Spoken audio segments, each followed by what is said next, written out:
in collaborazione con Glam Vision. Orsi, bocciata anche la seconda ordinanza di Fugatti che dispone l'abbattimento di KJ1.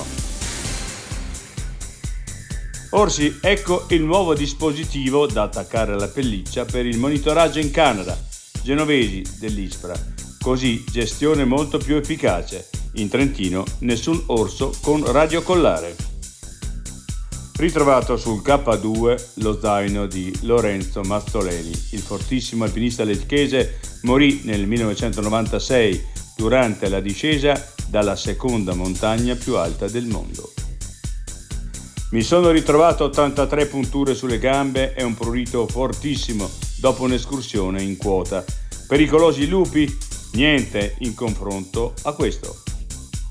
L'altra montagna, la drammatica influenza del cambiamento climatico sulla produzione di vino.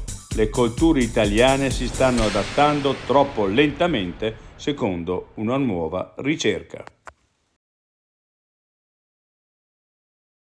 I difetti visivi sono tanti: miopia, astigmatismo, ipermetropia. Il pregio è correggerli con occhiali davvero glam. Con Glam Vision puoi prenotare l'analisi gratuita della vista e poi sfoggiare i tuoi nuovi occhiali che possiamo creare per te. Scopri di più su glamvision.it.